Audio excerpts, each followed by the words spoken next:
दोस्तों, आज मैं आपके लिए कौवे और उल्लू की एक बहुत ही प्रेरणादायक कहानी लेकर आया हूँ। मेरी आपसे गुजारिश है कि इस कहानी को आखिर तक जरूर सुनिएगा और अगर आपको ये कहानी अच्छी लगे तो वीडियो को लाइक कीजिएगा, चैनल को सब्सक्राइब कर दीजिएगा और अपने दोस्तों के साथ भी शेयर कर दीजिएगा। तो चलिए अब कहानी शुरू करते हैं। बहुत पुराने समय की बात है।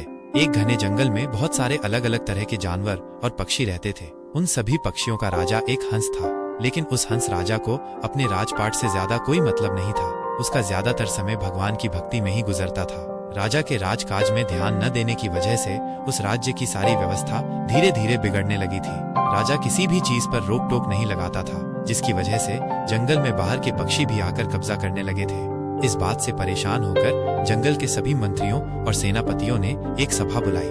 उस सभा में कबूतर, उल्लू, तोता, बगुला, मोर, कोयल और छोटी छोटी चिड़ियाएं भी शामिल हुई। लेकिन राजा उस सभा में मौजूद नहीं था, क्योंकि वह जंगल की गुफाओं में ध्यान कर रहा था। सभी पक्षियों ने एक साथ इस बात को माना कि उनके राजा को अब राजपाट में कोई दिलचस्पी नहीं रही। न तो वो शिकारियों से उनकी रक्षा करने के लिए कोई उपाय ढूंढता है और न ही बाहरी हमलावरों से उन्हें बचाता है। इसलिए अब ये जरूरी हो गया था कि किसी और को पक्षियों का नया राजा चुना जाए। कई दिनों तक इसी बात पर सोच विचार चलता रहा। आखिरकार सबने मिलकर यह तय किया कि उल्लू को राजा चुनना सबसे अच्छा रहेगा। सभी पक्षियों ने एक राय होकर उल्लू को अपना नया राजा मान लिया और उसके राज्याभिषेक की तैयारियां शुरू हो गईं। सभी पवित्र नदियों से पानी लाया गया और मंत्र पढ़े जाने वाले ही थे कि अचानक कहीं से एक कौवा उड़ता हुआ आ गया। इतने बड़े और शानदार कार्यक्रम की तैयारियां देखकर कौवे ने सोचा, लगता है यहाँ कोई बहुत ही खास कार्यक्रम हो रहा है। चलो अंदर चलकर देखते हैं। जैसे ही कौवा उस जगह के अंदर पहुंचा, सारे पक्षी उसे देखकर हैरान रह गए। वे जानते थे कि कौवे बहुत चालाक और कूटनीति में माहिर होते हैं, इसलिए सभी उसका विचार जानने के लिए कौवे के पास पहुंच गए।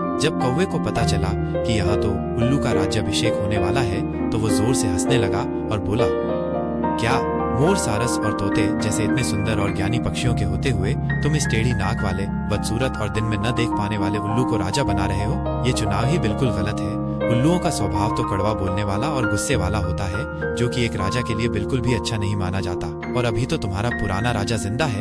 एक राजा के होते हुए दूसरे का राज्याभिषेक करना शास्त्रों के अनुसार भी सही नहीं है। जिस तरह सूरज एक ही होता है, अगर एक से ज्यादा सूरज हो जाएं तो प्रलय आ जाएगा, उसी तरह अगर एक से ज्यादा राजा होंगे तो दुनिया में मुसीबतें आ जाएंगी।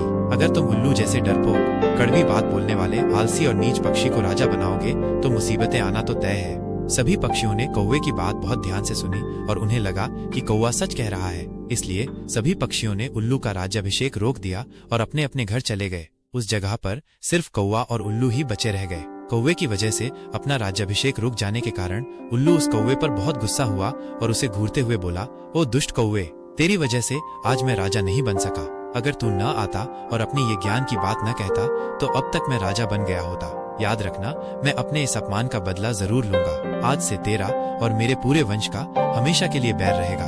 कौवे को भी ये एहसास हुआ कि उसने बिना किसी वजह के उल्लू से दुश्मनी मोल ले ली है। कभी कभी सच बात कह देना और दूसरों के काम में बिना मतलब के दखल देना भी नुकसानदायक हो सकता है। कौवा वहाँ से चुपचाप उड़ गया और तभी से कौवों और उल्लुओं के बीच दुश्मनी चली आ रही है। इस कहानी से हमें ये सीख मिलती है कि हमें कभी भी बिना किसी कारण के दूसरों के मामलों में दखल नहीं देना चाहिए। तो दोस्तों, कौवे और उल्लू की ये कहानी आपको कैसी लगी? नीचे कमेंट बॉक्स में जरूर बताइएगा। तो चलिए मिलते हैं अगले वीडियो में। जय हिंद साथियों।